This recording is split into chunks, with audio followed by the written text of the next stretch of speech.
This podcast is not intended to usurp or undermine the authority of your spiritual leadership. Our aim is to support the spiritual growth of our listeners. Hi, my name is Nikole Barrett, and I am a registered dietitian. I've been a dietitian for over 20 years. I know that makes me feel old. But I went to Purdue University in West Lafayette. I double majored in nutrition, fitness, and health and dietetics. So I didn't just want the food part, I wanted the fitness part. Really love marathon running and nutrition, and so that's kind of how I got into everything. Then I went to graduate school in University of Iowa. So in general, schooling is great, but the thing that's taught me the most is just living experience, meeting people where they're at, and just kind of my own way of learning through continuing education and things like that. So I'm really excited you guys are here today. We're just going to have some good conversation about nutrition. It's not a topic that is typically talked about in the church realm, even though it's a big part of who we are, and because the physical is just as important as the emotional and the spiritual in that sense. So I am a business owner of 180 Nutrition LLC. I do private practice and also do consulting. So if there's any questions or you have some further information you want to share, you can always email me at 180nutritionllc@gmail.com. So we're going to start off tonight just to get an idea of where you all stand or what you think about the purpose of eating. So when I say, why do we eat, what comes to mind? I'd say for just general energy and trying to be like the best I can be throughout the day. Throughout the day, okay. Why else might we eat as a society?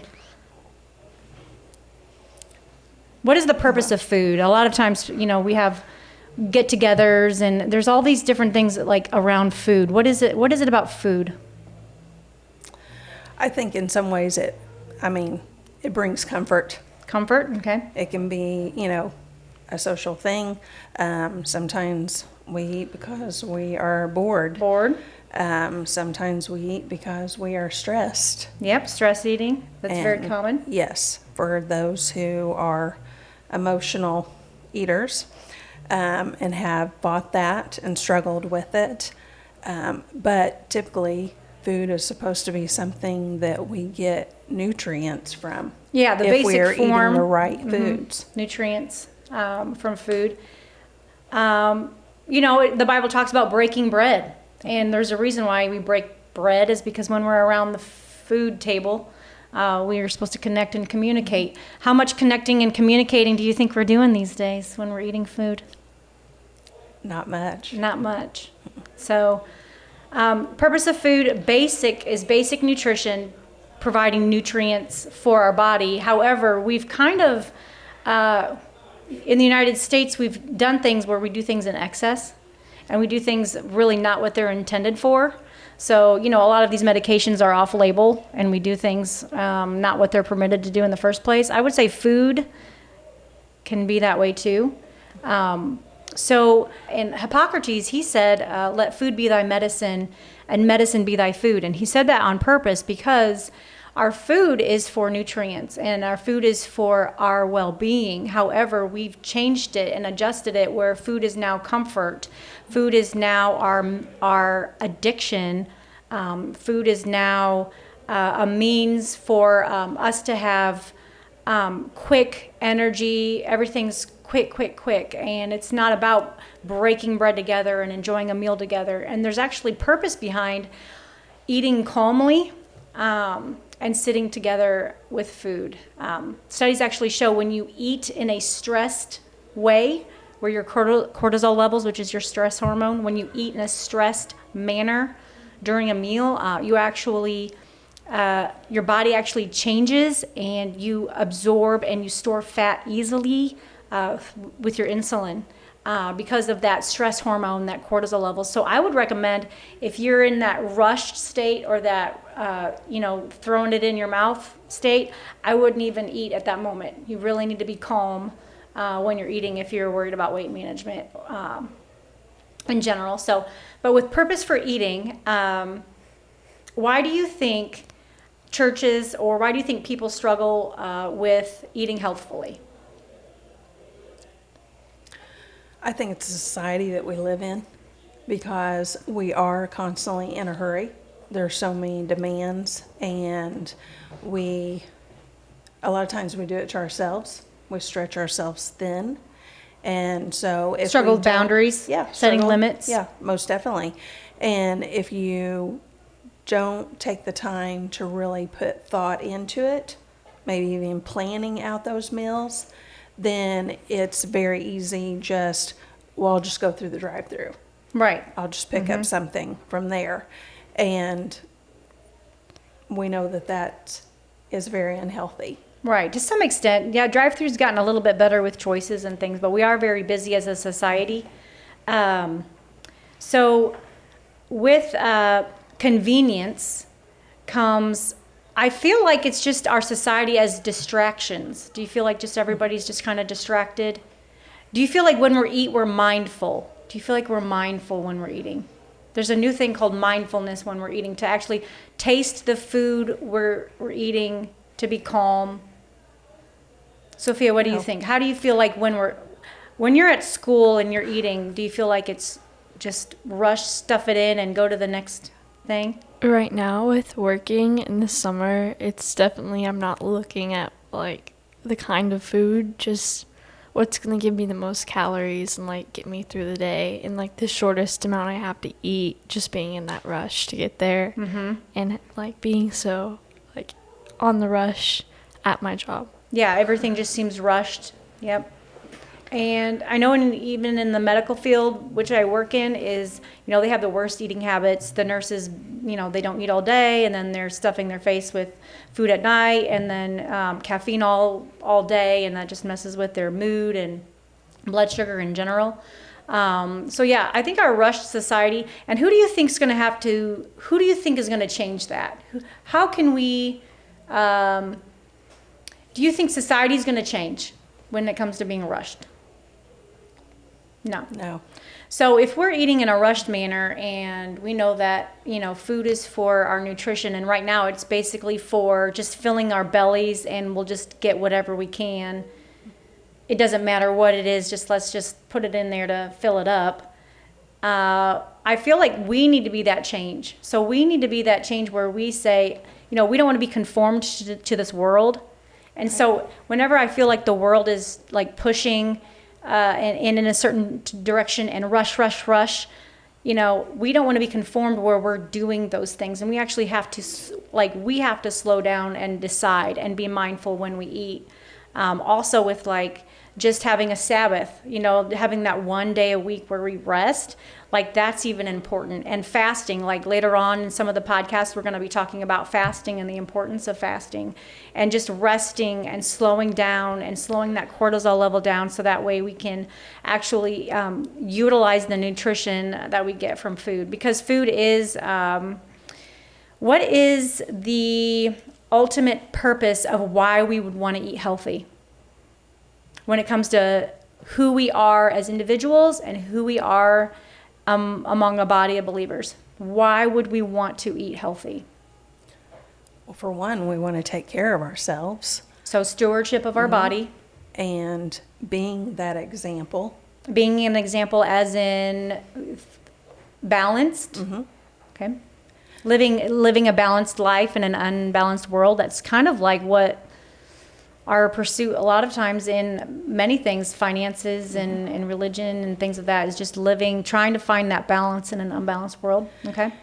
If we don't, then we are going to struggle with health issues ourselves. And then where does your time and your money go when you struggle with health issues? Exactly. That's to where doctors, it goes. medicine. Does it go to people and ministry? No. And so that's where, if we're called to worship God, right?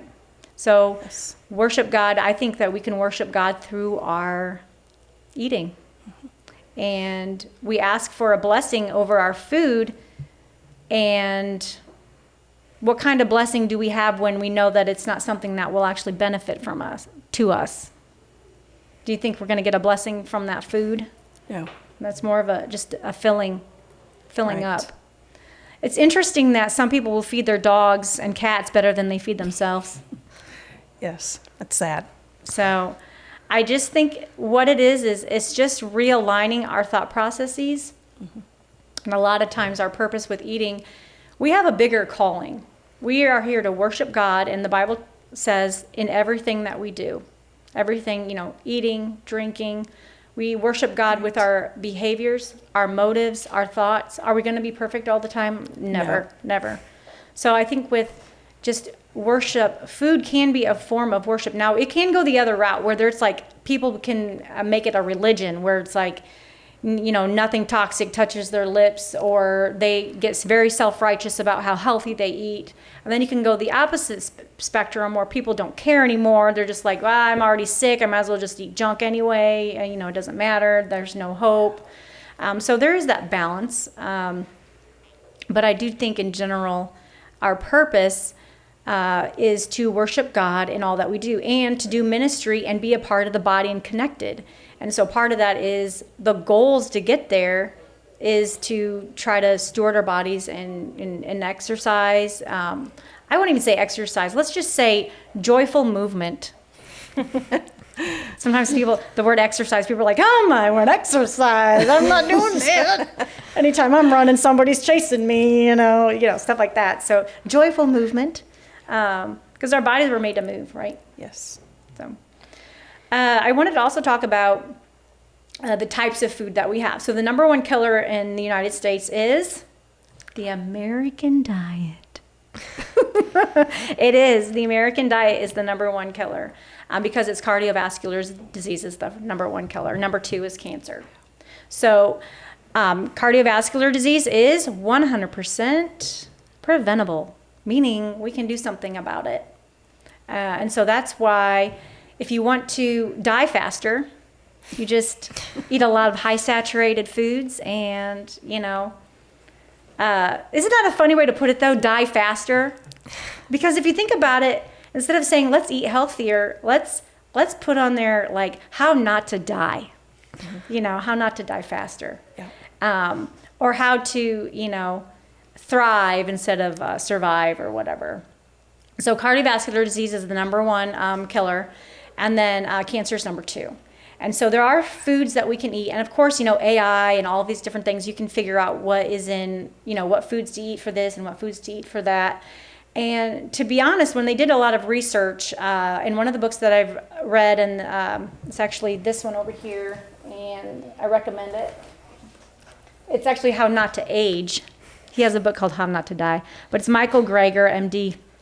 And it just talks about, they looked at research, a lot of research. You don't want to just look at one study, but a lot of research on those that live over 100 and different countries. They looked at different, genetics and things of that nature. And really what it was that people were lower stress, but also it's the types of food that they ate. And I bet I could ask you guys we know what we should eat. What foods were they eating that you feel like were health promoting for longevity and for their health in general? What maybe 5 things do you think they were eating? Well, I would definitely say fresh fruits and vegetables. Okay. Give me some more. Lean meats.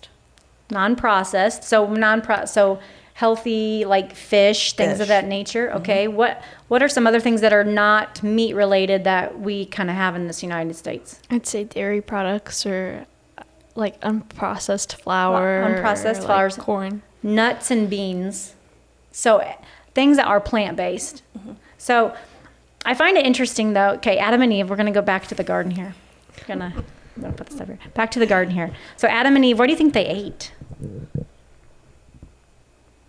Well, had to be from the land. Yeah. So what they were actually growing. Well, so our bodies were created to eat what? From the earth. From the earth. Yeah. So what is that?